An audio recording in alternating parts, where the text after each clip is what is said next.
আমি গিয়েছিলাম মুম্বাইয়ের লালবাগে গণেশ পুজো দেখতে।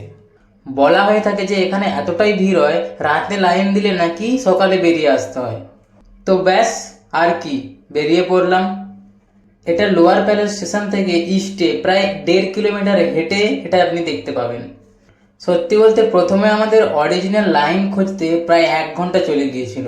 কখনো ভুল করে অন্য পুজোতে ঢুকে পড়ি, তো কখনো বাইরে থেকে কিছু বুঝতে পারছি না। ফাইনালি যখন 1 ঘন্টা পর লাইন দিলাম তখন বাজে রাত 9টা 13।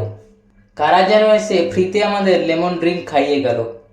প্রথমে তো লাইন দেওয়ার পর লাইন 1 ঘন্টা প্রায় এগোচ্ছিলই না, একই জায়গায় আমরা দাঁড়িয়েছিলাম।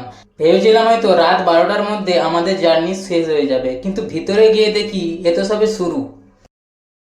রাত প্রায় 1টা পর্যন্ত দাঁড়িয়ে থেকে একটু একটু করে এগিয়ে গিয়ে আমরা বসার জায়গায় পৌঁছাই। সত্যি বলতে আমার একবারও টায়ার্ড ফিলিং হয়নি। আর শুধু আমার না, এখানে থাকা প্রত্যেকটি মানুষেরও এই ফিলিংটা আসেনি। সবাই যেন এনজয়মেন্টের সাথে তাদের জার্নি করছে। সবাই চায় যে ঠাকুরের দর্শন করতে। রাত 1টা থেকে প্রায় 4টে পর্যন্ত আমরা বসে থেকে একটু একটু করে এগিয়ে এরপর আরো 1 ঘন্টা আমরা লাইনে দাঁড়িয়ে থেকে আমরা ঠাকুরের দর্শন পাই। ও সরি, বলতে ভুলে গেছি, আমি একা না, আমার সাথে আমার এক অফিসের কলিগও ছিল। এরপর ঠাকুরের দর্শন নিয়ে, ঠাকুরের পায়ে শুয়ে এবং প্রসাদ নিয়ে প্রায় 5:30টার পর আমরা বাইরে বেরোই। কিন্তু বাইরে বেরিয়ে দেখি বৃষ্টি হচ্ছে। ব্যাস, আরো 1 ঘন্টা দাঁড়িয়ে রইলাম। ঘরে যখন পৌঁছাই তখন প্রায় 7:30 বাজে।